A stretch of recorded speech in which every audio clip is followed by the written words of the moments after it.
This has the auspicious title of the ice cream story. Oh, that's one. Oh, tell sir. you choose. I thought of something else. Well, the ice cream story is,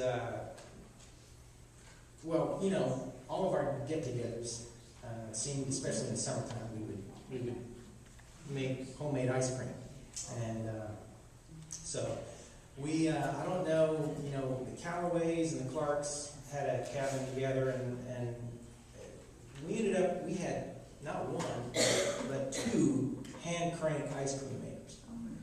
So we actually were, this was, I don't know what the occasion was, but it was something like, you know, the fireworks were going to be going off, and you know, and Mojico, and we so we were going to make some ice cream and celebrate.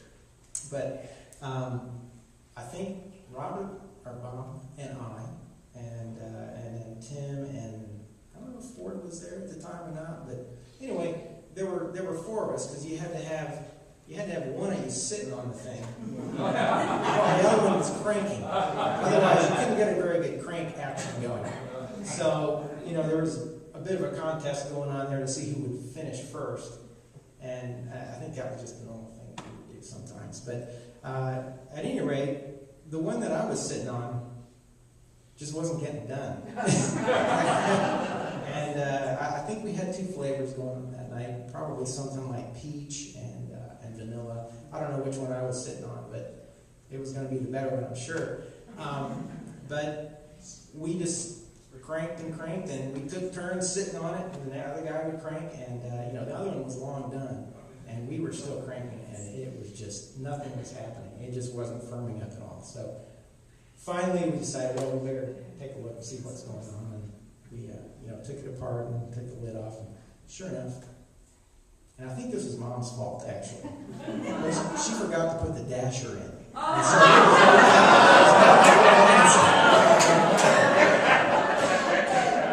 but I think we actually did finally finish that batch. We had a lot of determination. But anyway, that was one story that I thought of. Another one that I thought of, where, you know, at the Baptist Hospital, Dad was, I don't know if this was kind of a practice thing that he was doing to kind of get the nurses to, he was kind of being a trial patient or something, or whether he was actually in for something where he had to spend the night, or he was, you know, in a room. Well, he decided that he was going to kind of play a joke on one of the nurses, and he was, you know, had to get a urine specimen food course. That was part of the regiment. And Dad had snuck in a jar of apple juice. And when the time was right, he took the, you know, of course it's a sterile cup, right? I'm sure. Filled it up with apple juice, and when the little nurse came in, he held it up and said, "You know, I believe that's pretty clear. I think I'll run it through again."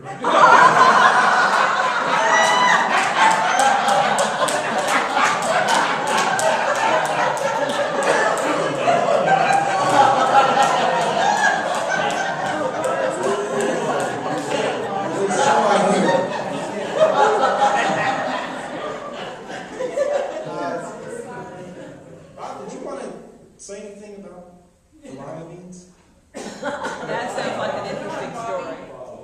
Well, okay, so the lima beans were evidently the end of the summer was when lima beans were harvested and were in season. Because we always seem to be shelling lima beans in the car on the way home from Nojiti. That was a long drive, and I don't think we ever finished the whole trip.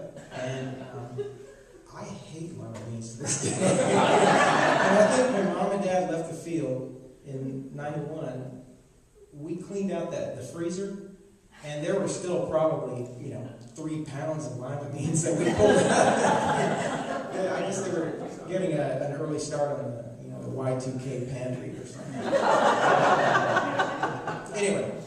just some random note. That's cute. That's